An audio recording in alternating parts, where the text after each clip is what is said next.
Students, good evening, good morning, good afternoon, what ever जिस भी time में आप हो और ये वीडियो देख रहे हो, तो मेरी ग्रीटिंग्स आपको। आई होप आप अच्छे से पढ़ रहे होंगे और जो कि मैंने प्रैक्टिस सेशन रखे हुए हैं एनटीपीसी रेलवे के लिए, ग्रेजुएट और अंडर ग्रेजुएट के लिए। मैथ्स के क्वेश्चंस में बहुत ही बेहतरीन क्वेश्चंस लेके आया हूँ जो कि प्रीवियस ईयर ही हैं। आप अगर उन क्वेश्चंस को कर लेते हो और अच्छे से उनको गो थ्रू करके अच्छे से पढ़ाई कर लेते हो, अच्छे से क्वेश्चंस को टैकल कर लेते हो, सॉल्व कर लेते हो इन अ मिनिमम टाइम, जितना हो सके जल्दी सॉल्व करने की प्रैक्टिस मैं करवा रहा हूँ ताकि आपका टाइम भी बच सके और आप इजीली आराम से बहुत ही बेसिक तरीके से क्वेश्चंस को सॉल्व कर सकें। तो आज का जो सेट है वो भी ऐसा ही है। क्वेश्चंस आपको थोड़े नर्वस भी करेंगे, क्वेश्चंस ऐसे भी होंगे जहाँ पे आप फंसेंगे भी, और क्वेश्चंस ऐसे भी होंगे जहाँ पे आप 2-3 सेकंड में आराम से क्वेश्चंस को कर सकते हो। तो मेरा मेन फोकस ये रहता है कि कैलकुलेशन को कैसे हम शॉर्ट बनाएं और कैसे अच्छी तरह से हम तैयारी करें। चलिए स्टार्ट करेंगे। Welcome to Brainypedia skill. मैं आपका क्वांट टीचर चंदन, एंड हम लोग स्टार्ट करते हैं विद क्वेश्चन।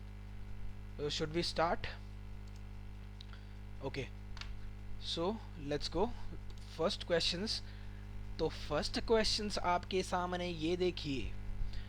क्या है फर्स्ट क्वेश्चन? कि भाई ये बोलता है कि देखो, ट्रिग्नोमेट्री का सवाल ना हमेशा बहुत ही मज़ेदार होते हैं।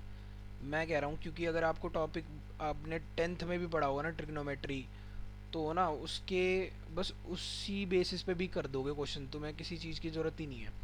ठीक है, तो हमने एक चीज़ पढ़ी थी, याद हो तो। ठीक है, क्या पढ़ा था भाई? थीटा 1 और प्लस थीटा 2 अगर ये 90 डिग्री हो, जस्ट लाइक कि अगर अगर मतलब थीटा 1 और थीटा 2 90 डिग्री के बराबर होते हैं, तो कैसे कैसे कि साइन थीटा जो होता है ना, वो किसके बराबर हो जाएगा? कॉस थीटा के। ठीक है, उसके बाद टेन थीटा क्या होगा? किसके बराबर होगा भाई? कॉट थीटा 2 के। ठीक है, सेक थीटा किसके बराबर होगा? कॉस सेक थीटा 2 के। यहाँ पे ये चीज़ लगने वाली है भाई, यहाँ पे ये चीज़ लगने वाली है जो कि आपको समझ में आएगी कैसे। अब देखो ये क्वेश्चन, देखो sin 15 हमें ये वाली वैल्यू देगा, sin 15 वाली और cos 75 वाली। क्या मैं इन दोनों का एंगल, मैंने बताया ना साइन थीटा और थीटा 1 प्लस थीटा 2 90 डिग्री के बराबर, तो 15 डिग्री, क्या मैं इस साइन को cos 75 लिख सकता हूँ? बिल्कुल लिख सकता हूँ। ठीक है, क्या मैं इस cos 65 को sin 25 लिख सकता हूँ? बिल्कुल लिख सकता हूँ, क्योंकि साइन, अगर मैं इसका लूँ साइन 75 cos 15 के बराबर होगा, या फिर आप ये कह सकते हो cos 75 साइन 15 के बराबर होगा। तो देखो साइन 15 की जगह में cos 75 लिख दिया, इससे ये कट गया। ठीक है, साइन वैसे ही वाइस वर्सा, ये साइन 25 से साइन 25 कट गया। अब ये देखो यहाँ पे तो वैल्यू कितनी आ गई मेरी? यहाँ पे 1 आ गई, प्लस यहाँ पे भी 1 आ गई। ठीक है, 1 + 1 यहाँ आ गई। ठीक है, और ये देखो सबको आइडेंटिटी पता होगी, सबको, ये तो पूरी दुनिया को भी पता है, sine square theta cos square theta equal to 1 होता है। मेरे भाई sine square theta cos square theta 1 होता है। यहाँ पे देखो वही लग रहा है, sine square 65 cos square 65, theta बराबर है sine square theta plus cos square theta, क्या हो गया? 1। तो ये भी क्या हो गया? 1। 1 + 1 कितने? 3 आ गया ना भाई, 3। अब देखो क्वेश्चन सॉल्व नहीं हुआ है अभी अभी, क्योंकि हमें ये निकालना है। ये बराबर किसके दे रखा था? 3 = √3 tan थीटा के बराबर दे रखा है मेरे भाई। अब एक बात बताओ, ये मल्टीप्लाई में ना यहाँ पे √3 से एक √3 कट जाएगा, क्योंकि भाई √3 इंटू में √3 क्या होता है? 3 तो होता है। यहाँ पे √3 इंटू में √3 लिख सकते हो। √3 यहाँ बचा क्या? √3। √3 किसके बराबर है? tan थीटा के। tan थीटा पे √3 की वैल्यू 60 डिग्री होती है। आंसर हमारा क्या हो गया? 60 डिग्री। मेरी बात समझ में आई? कोई दिक्कत, कोई परेशानी? भाई देखो भाई, 10th में ही वो टेबल याद करवा दी होगी और याद भी होगी, या फिर अभी भाई उसको टिप्सों पे रखो। 60 की वैल्यू tan 60 क्या होती है, साइन 30 क्या होती है, cos 45 क्या होता है। ये सारी ना टिप्सों पे होनी चाहिए, ठीक है, तभी आप अपने चीज़ों को अपना टाइम सेव कर सकते हो। ये क्वेश्चन समझ में आया? कोई दिक्कत, कोई प्रॉब्लम, कुछ परेशानी कहीं भी नहीं आई होगी मेरे हिसाब से। आंसर 60 डिग्री, ठीक है।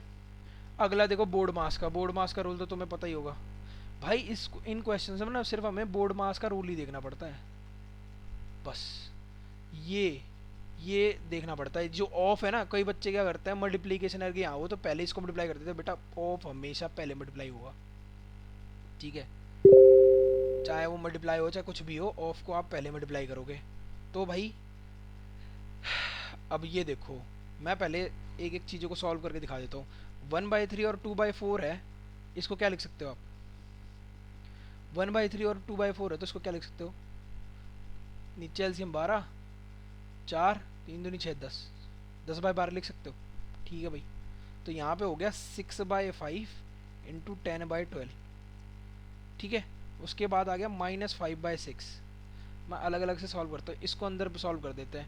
अगर मैं इसको 2 से मल्टीप्लाई कर दूँ तो ये क्या हो जाएगा, ये आ जाएगा 18/20 आ जाएगा, देखो। तो यहाँ पे क्या लिख सकता हूँ मैं, 18/20 रख सकता हूँ, ठीक है। और यहाँ पे मेरे पास -1/6 तो है ही, ठीक है।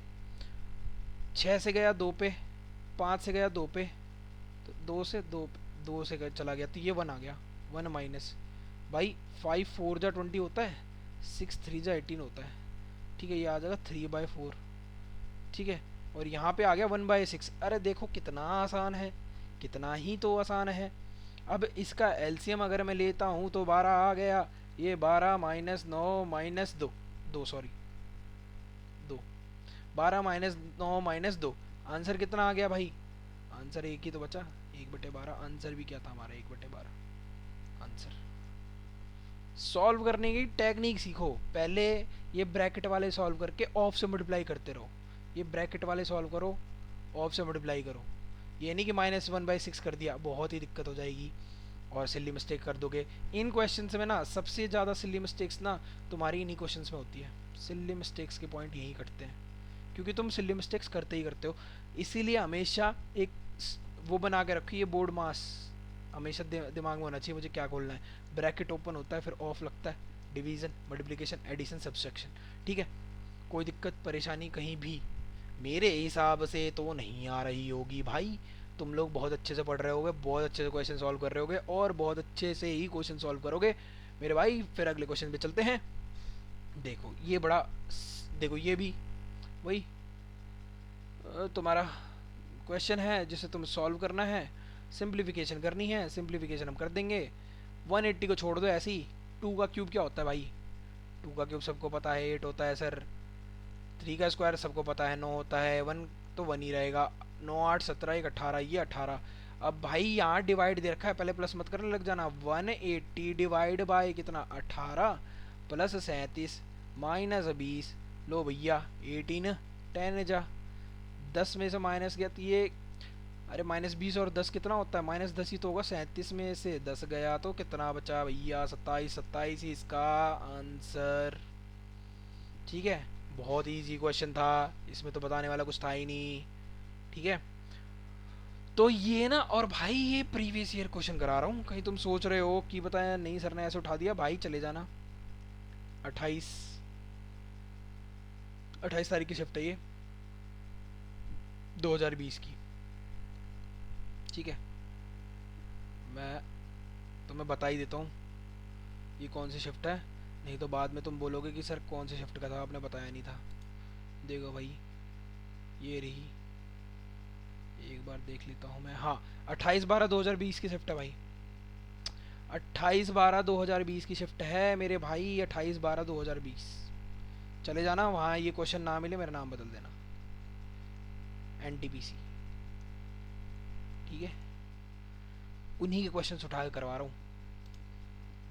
अब चलो ये तो बहुत इजी क्वेश्चन है, यूनिट डिजिट निकालनी नहीं आती है। यूनिट डिजिट यार, यूनिट डिजिट ही उसने सीधी बोल दी, तो यूनिट डिजिट पे ही फोकस करेंगे ना हम। 6 चौक 24, 4 यहाँ रह गया, 8 चौक 32, 2 यहाँ रह गया, 4 दूनी 8, 8 ही हमारा क्या हो गया आंसर। 4 2 जा 8, 8 ही हमारे यूनिट डिजिट पे आ जाएगा, ख़त्म। बताओ क्या रह गया इसमें, कुछ रह गया? 8 ही आंसर था हमारा, इसमें तो कुछ है ही नहीं भाई। प्रीवियस ईयर इसलिए करा रहा हूँ, पहली बात सुन लो। प्रीवियस ईयर में यार, तुम प्रीवियस ईयर अगर नहीं करोगे तो तुम यूँ समझ लो कि तुम्हारे जो 80% ना, 80% बात कर रहा हूँ मैं, 80% ही तो प्रीवियस ईयर आता है। 90% लगा लो, 80% भी कम बोल रहा हूँ, 90% प्रीवियस ईयर। यार मैथ में कहाँ से सवाल बनाएंगे बताओ, कहाँ से ही सवाल बना लेंगे भाई, कितने सवाल बना लेंगे? ये डिजिट ही तो चेंज करनी होती है, क्वेश्चन तो यही होता है सेम, पूछेंगे तो वही। प्रीवियस ईयर 80%, जिसने प्रीवियस ईयर कर लिया उसका यूँ समझ लो सारी चीज़ें स्ट्रांग हो गई, स्ट्रॉन्ग बनाती हैं हमारे प्रैक्टिस को, हमारे मॉक्स में, हमारे टेस्ट में, सब में हमें ना ये स्ट्रॉन्ग बनाता है प्रीवियस ईयर। जितनी प्रैक्टिस तुम कर सकते हो उतनी करो, जितनी प्रैक्टिस, और मैं तो करवा ही रहा हूँ, कोई दिक्कत है नहीं। ठीक है, चलो अगले क्वेश्चन पे चलते हैं। A rope is divided into 3 different parts. The first part is 1/5 of the whole length. The second part is 3/2 of the first. The third part is what fraction of the rope. भाई देखो, घुमा तो दिया इसने question को, पर समझने वाली चीज़ है। एक बात बताओ, इसने बोला देखो 1/5, ठीक है, और फिर बोला कि 1/5 तो फर्स्ट पार्ट इज 1/5 है, ये पहला पार्ट है, first part of the whole length. Second part जो बोला ना उसे सेकेंड, वो बोला 3/2 ऑफ द फर्स्ट, फर्स्ट का मतलब इसका, इसका, ठीक है।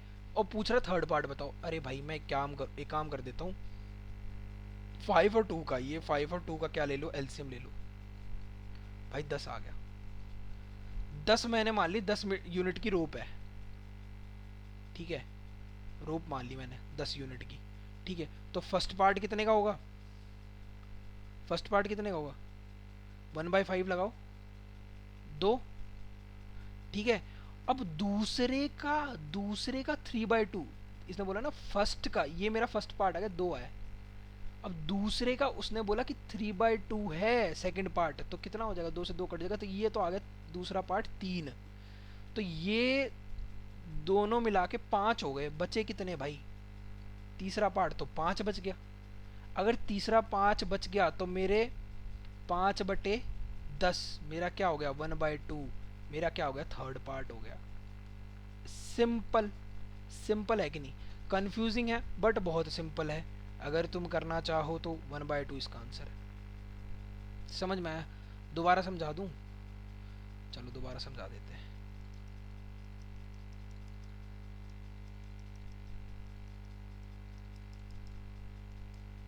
ओह शिट, सॉरी, एक मिनट,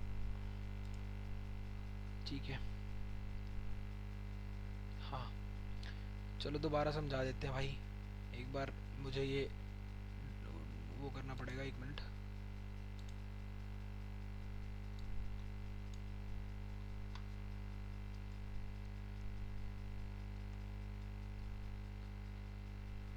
एक मिनट, जस्ट एक मिनट।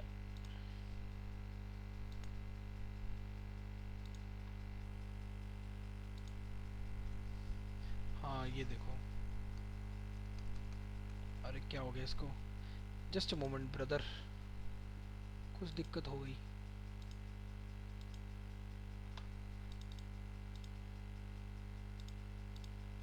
हम्म देखो ये हो गया, एक मिनट बस, हो गया हो गया हो गया हो गया। दोबारा समझा देता हूँ एक बार यही क्वेश्चन, क्योंकि मुझे पता है इसमें को बहुत बहुत सारे लोग कंफ्यूज भी हो गए होंगे, बट मैं तो टीचर हूँ, मैं बहुत अच्छे से बच्चों को समझा सकता हूँ। मेरे हिसाब से काफ़ी लोगों को समझ भी आ गया होगा, लेकिन दोबारा समझा देते हैं, कोई दिक्कत ही नहीं है। हाँ भाई, टेंशन क्यों लेनी है, क्यों भाई? अब देखो दोबारा समझा देते हैं भाई। इसने बोला फर्स्ट पार्ट कितना था, 1/5 था, ये फर्स्ट पार्ट है।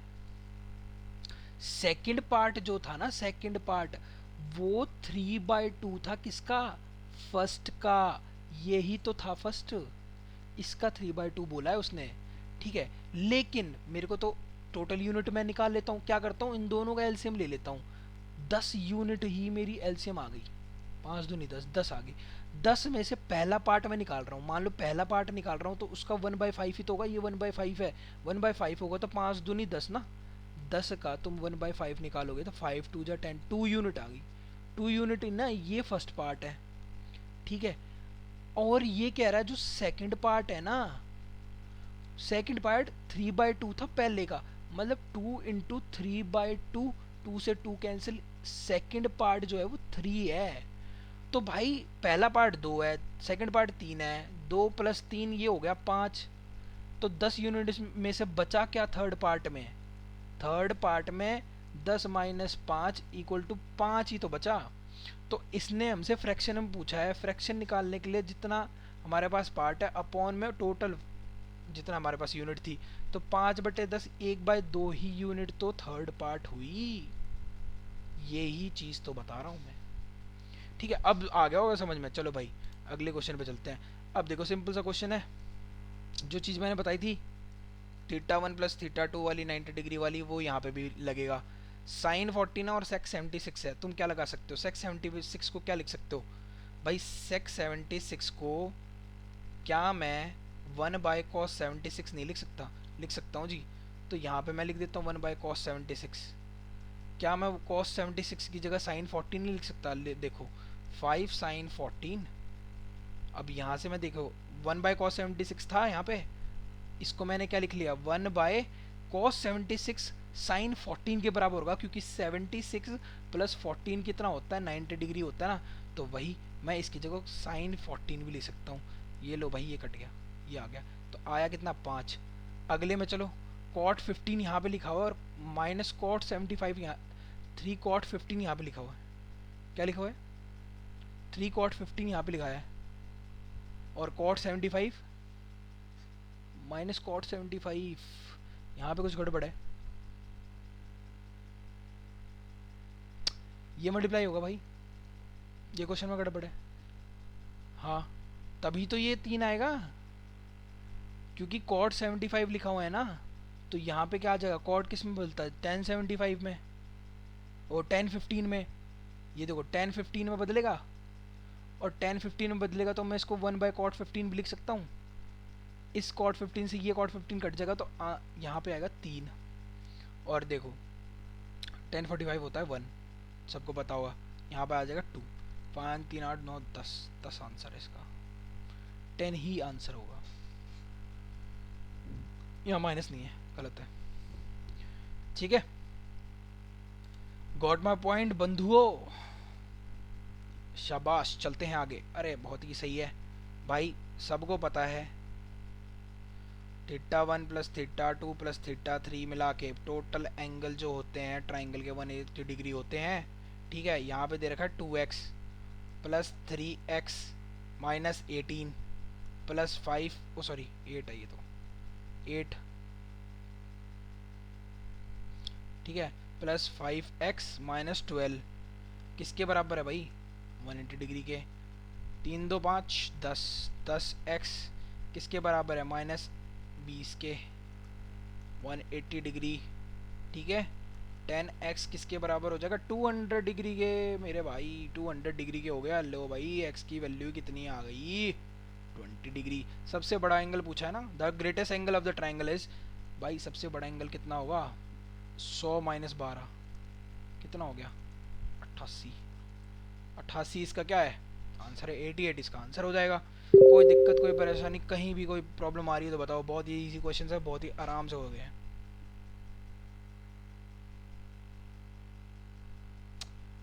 ओके जस्ट अ मोमेंट,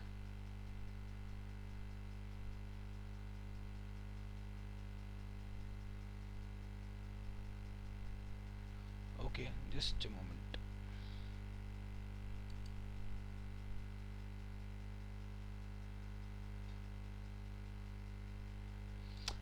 ठीक है चलो अब अगले क्वेश्चन पे चलते हैं। A cylinder has a height of 14 cm and the curved surface area is 528 cm. Volume of the cylinder is, cylinder, okay चलो, हाइट कितनी है 14 centimetre. Curved surface area of cylinder क्या होता है भाई, सी एस से क्या होता है, सबको पता होगा, नहीं पता है तो यहाँ सीख लो, 2πRH होता है, ठीक है।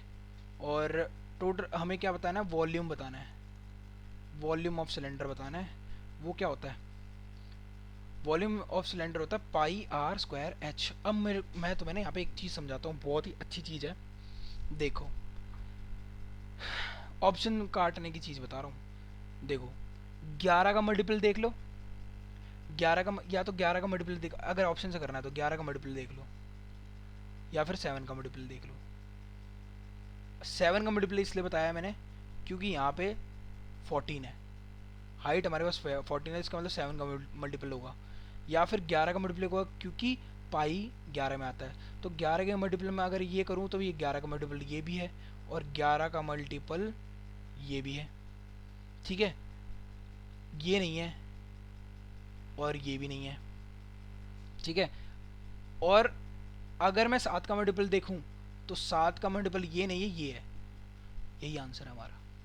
देखा कितने आराम से, कितनी इजीली, बहुत आराम से ये क्वेश्चन हो गया, ना कोई फॉर्मूला लगाने की ज़रूरत पड़ी, ना कुछ लगानी पड़ी, सबको पता है कि भाई 14 दे रखा हाइट, और सबको पता है कि पाई की वैल्यू भी दे रखी है, ठीक है, कोई दिक्कत परेशानी आई। चलो अब हम उस तरीके से करते हैं जो हमारा मेथड है, ठीक है। अगर मैं 2πRH लेता हूँ तो इसमें आएगा 2 × 22/7, 7 इंटू में आर हमें दे नहीं रखा, एच हमें 14 दे रखा है, ये किसके बराबर दे रखा है, 528 के। अगर मैं यहाँ से निकालूँ 7 दूनी 14, 11 दूनी 22, 11 बचे 11 चौक 44, और 11 8 जा 48, 2 दूनी 4, 4 दूनी 8, है ना। तो इस पूरे से कट गए 8, 6 जा 48, आर की वैल्यू आ गई 6। मुझे वॉल्यूम निकालना है πr² की, तो 22/7, r² कितना हो जाएगा 36, h कितना हो जाएगा 14, कितना आंसर आ जाएगा, 7 दूनी 14, 36 दूनी 72, 72 दूनी 144, 72 दूनी 144। अब देखो 144 इंटू में 11 आ गया, 11 का मल्टीपल अगर तुम्हें ऐसे नहीं किया जाए तो 144 ऐसे रखो, फिर 144 ऐसे रख दो, 4 8 5 1, आंसर क्या है 1584, यही मैंने तुम्हें पहले बताया था, 1584, यही हमारा क्या है आंसर, ठीक है जी। कोई दिक्कत परेशानी नहीं, मेरे हिसाब से बहुत ही अच्छे क्वेश्चंस हैं, और तुम बहुत इजीली अच्छे से कर रहे होगे। अगर तुम्हें नहीं समझ आया तो वीडियो को दोबारा पॉज करो और दोबारा देखो, कोई दिक्कत नहीं है, ठीक है। 21वें क्वेश्चन पे चलते हैं। Ratio of 2 positive numbers is 3:7 and their LCM is 231। कितना है भाई, 3:7 है। अरे तो ये भी आसान क्वेश्चन है, देखो कैसे करेंगे। 2 पॉजिटिव है, इनका एलसीएम 231 दे रखा है, मतलब मैं 3x मान लूँ और 7x मान लूँ, इनका एलसीएम कितना हो जाएगा 21x हो जाएगा, उसकी वैल्यू दे रखी है 231। 21 को अगर मैं इससे करूँगा तो 11 बजाएगा, और x की वैल्यू अगर 11 आ गई तो 3 की वैल्यू स्मॉलेस्ट नंबर है ना, तो 11 इंटू में 3 = 33, यही आंसर होगा। अगर ऐसे नहीं करना ना तो सबसे बढ़िया चीज़ थी पता है इसमें कैसे कर सकते थे, स्मॉलेस्ट नंबर 3 का मल्टीप्लाई होना चाहिए ना, सीधा आंसर 33 था, कोई भी मल्टीप्लिकेशन नहीं है इसमें, सिर्फ 33 के अलावा, यही आंसर था, है ना आसान, यही हो जाता, ये करने की भी ज़रूरत नहीं थी, ये करने की भी ज़रूरत नहीं थी, यही हो जाता कि 3 का मल्टीपल तो है ही नहीं, कोई और कोई सा नंबर है ही नहीं, यही है, एक ही मल्टीपल है, स्मॉलेस्ट नंबर 33 हो जाता। कितना इजी था, ये 2-3 सेकंड के क्वेश्चन हैं जो मैं बता रहा था तुम्हें, ठीक है। चलो भाई अब ये वाला क्वेश्चन थोड़ा सा है बढ़िया है, ये देखते हैं भाई। एक train leaves station A towards station B at the speed of 50 km/h. After half an hour, another train leaves station B towards station A at 150 km/h. The distance between the station is 725 km. The distance of the point from station A where the two trains are to meet is। अब मेरी बात सुनिए, यहाँ पे बहुत सारी चीज़ें लगनी है। रिलेटिव स्पीड तुम्हें पता है, अगर डायरेक्शन अपोजिट है तो वहाँ पे प्लस होगी स्पीड अपोजिट में, ठीक है। अगर सेम डायरेक्शन है तो वहाँ पे रिलेटिव स्पीड माइनस होगी, सेम डायरेक्शन होगा तो, ठीक है। यहाँ पे अपोजिट है, ठीक है। एक ये A है, ये B है, ये भाई साहब चलते हैं 50 km/h के हिसाब से, ये भाई साहब चलते हैं 150 km/h के हिसाब से। भाई सब पूरा डिस्टेंस जो है 725 किलोमीटर का है, ठीक है। कहता है कि after half an hour another train leave station B. भाई बी ना हाफ एन आवर के बाद चलती है, तो हाफ एन आवर तक तो इसने ट्रैवल कर लिया होगा। मतलब अगर एक आवर में 50 किलोमीटर चल रहा है तो 25 किलोमीटर ये चल चुका होगा। मतलब तुम ये समझ लो 725 माइनस 25, ये तो हमारा डिस्टेंस हो गया, ठीक है। इतने में रिलेटिव स्पीड लगाएंगे ताकि हम, क्योंकि रिलेटिव स्पीड क्या होती है ना, सेम डिस्टेंस चले हुए पे होती है, मतलब सेम टाइम पे अगर चीज़ें चल रही हो ना तभी रिलेटिव स्पीड काउंट होती है। अदरवाइज आप अगर आधे घंटे पहले चल रहे हो आधे घंटे बाद चल रहे हो तो दोनों की स्पीड रिलेटिव स्पीड में नहीं आएगी कभी भी। तो दोनों एक ही टाइम पे चल रहे हो तो रिलेटिव स्पीड, तो हम ये लगा लेते हैं कि 25 किलोमीटर वो चल चुका है तो वो 700 किलोमीटर चला है, मतलब दोनों का डिस्टेंस जो है ना बीच में 700 किलोमीटर है, ठीक है। अब रिलेटिव स्पीड क्या होगी, रिलेटिव स्पीड हो जाएगी 150 प्लस 25, 150 प्लस 50, ये होगी 200। तो भाई 750, 25 में 25 गए तो 700 बचा ना, 700 बाय 200, मतलब कि ये 200 गया भाई, कितना आ गया 7/2 आवर हो गया टाइम, ठीक है। 7/2 आवर हो गया टाइम। अब देखो आधा घंटा तो पहले ये भी चला था ना, अरे बोला ना इसने half an hour, half an hour, क्योंकि मुझे निकालना पता क्या है, the distance of the point from station A where the two trains are to meet as. मुझे ए के बिहाफ पे निकालना है, ए के बिहाफ पे, कि distance of the point from station A, station A से निकालना है। तो मैं क्या करूँगा, देखो आधा घंटा चला होगा तो 7/2 में मैं प्लस कर दूंगा हाफ एन आवर, ये कितना हो गया 8/2, टोटल कितने 4 आवर चले होंगे, 4 आवर ए की तरफ से चला होगा, ट्रेन चली होगी, ठीक है। तो 4 को मैं उसकी स्पीड से मल्टीप्लाई करूं तो कितना हो गया 200 किलोमीटर। 200 किलोमीटर पे जाके ये दोनों मिले होंगे एक ही साइड से, एक ही साइड से 200 किलोमीटर कहीं गए होंगे, तो फिर यहाँ पे कहीं मिल रहे होंगे 200 किलोमीटर चलने के बाद। तो यही हमारा क्या हो जाएगा, आंसर हो जाएगा, ठीक है। समझ नहीं आया तो दोबारा एक बार वीडियो देख लो, कोई दिक्कत नहीं है। अब देखो ये वाला क्वेश्चन बहुत ही ईजी है, अगर तुम्हें सिर्फ ये पता है एंगल क्या है, अगर एंगल तुम्हें पता है तो भाई मैं बता रहा हूँ तुम्हें आराम से कर लोगे। देखो adjacent angles of a rhombus, ये बात हमेशा याद रखना कि रोम्बस और पैरेललोग्राम, रोम्बस एंड पैरेललोग्राम में जो एडजेसेंट एंगल्स होते हैं ये वाले और ये वाले, ठीक है, सॉरी ये ये और ये क्या होते हैं 180 डिग्री के बराबर होते हैं।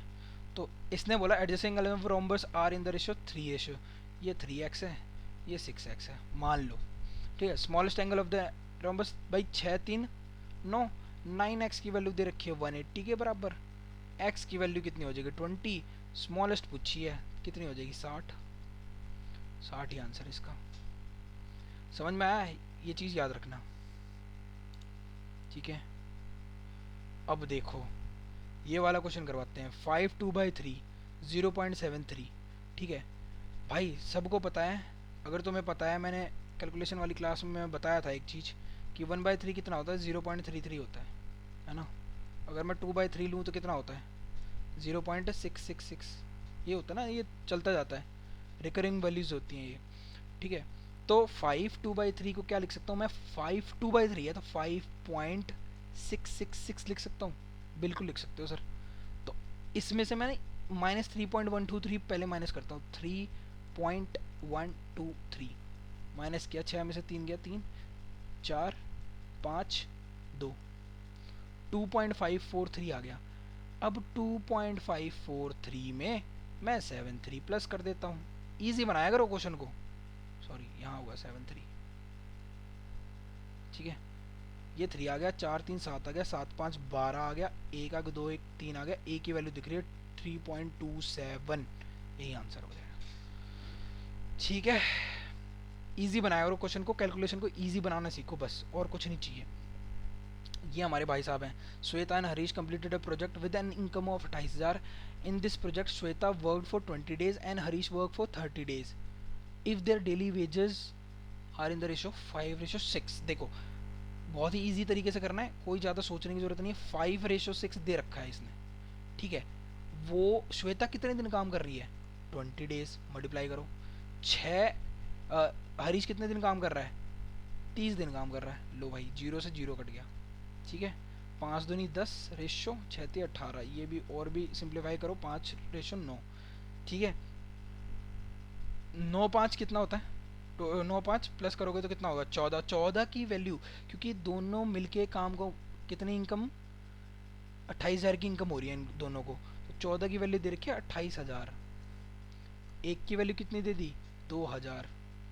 तो भाई पूछिए उसने श्वेता का शेयर। श्वेता का शेयर 5 इंटू में 2,000 इक्वल टू 10,000। इसकी इनकम हो जाएगी। ख़त्म मामला, कोई दिक्कत ही नहीं, परेशानी ही नहीं, कहीं भी कोई प्रॉब्लम आ रही है।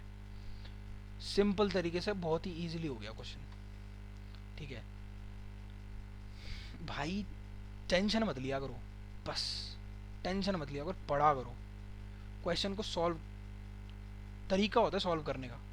क्वेश्चन को सॉल्व करके देखा करो। अगर तुम क्वेश्चन को सॉल्व ही नहीं करोगे, पहले हार मान जाओगे, तो मेरे भाई एक बात बताओ, कैसे कर पाओगे? कर पाओगे? हार ही तो नहीं माननी भाई।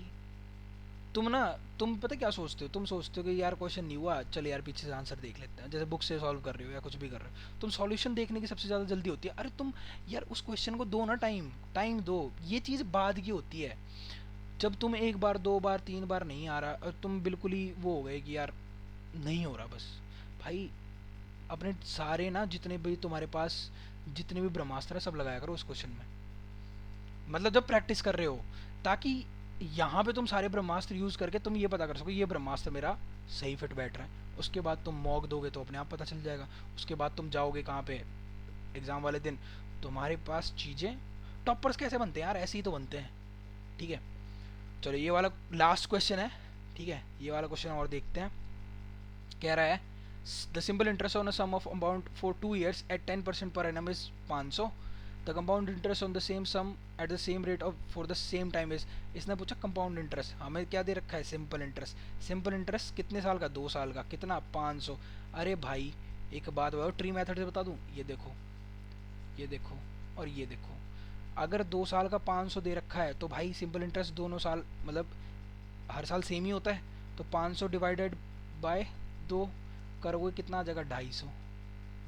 तो 250 तो ये भी है और 250 ये भी है, ठीक है। ये इसका कितना परसेंट? 10% है। तो ये कितना हो जाएगा? 2500 का ही तो 10% 250 होता है, ठीक है जी।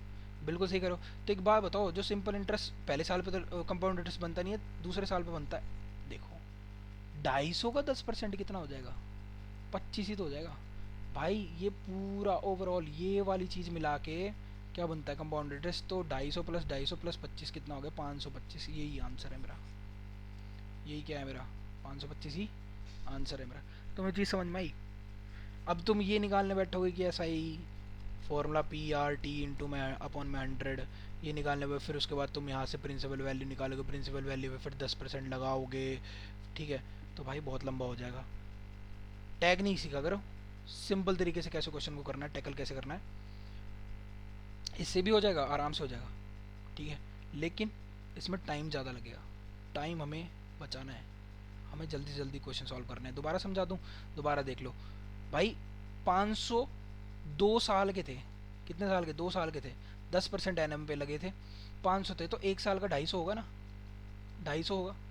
कह रहा है 10% पे लगे थे, तो भाई प्रिंसिपल वैल्यू के 10% पे 250 मिला है। प्रिंसिपल वैल्यू कितनी रही होगी? 2500। 2500 का 10% 250। अब इस 250 देखो, इस पे तो ब्याज लगा ही लगा सेकेंड ईयर में 10%। पर कंपाउंड इंटरेस्ट कहते किसको है भाई? इंटरेस्ट पे भी इंटरेस्ट लगता है, तो इंटरेस्ट पे भी इंटरेस्ट लगा दिया 10%। कितना? 25, ठीक है। तो कंपाउंड इंटरेस्ट पूरे को मिला के होता है, इस पूरे को, इसको भी, इसको भी, इसको भी। 500 पहले था, प्लस 25 और आ गया, 525 आंसर हो गया, ठीक है। तो ये पहले पार्ट में मैंने 15 क्वेश्चन कराए, दूसरे पार्ट में 15 क्वेश्चन। लो जी आपका हो गया। Thank you so much. पढ़ते रहो, बढ़ते रहो आगे। आज पढ़ोगे तो कल बदलेगा, कल तुम्हारा बहुत सुनहरा होगा। आज पढ़ोगे तो कल 100% वो तुम्हें फ़ायदा देगा। पढ़ते रहो, एग्ज़ाम की तैयारी करो। NTPC एग्ज़ाम बहुत जल्दी आने वाला है। मई में मेरे हिसाब से डेट भी आ जाएगी, क्योंकि मई उनके पास स्लॉट खाली है, वो मई में एग्ज़ाम करवा ही लेंगे। CBT 1 हो जाएगा, CBT 2 की तैयारी भी वैसी ही होगी, सेम की सेम, कोई दिक्कत नहीं है। ठीक है, मुझे आई होप कि मैंने सारे क्वेश्चन बहुत ही ईजी तरीके से समझाए होंगे, और ऐसे ही मैं और क्वेश्चंस लेके आता रहूँगा और तुम्हें समझाता रहूँगा। Thank you so much, keep supporting us. देखो, पढ़ो, प्रैक्टिस करो, you will achieve your best, right? Thank you so much, thanks a lot, have a good day.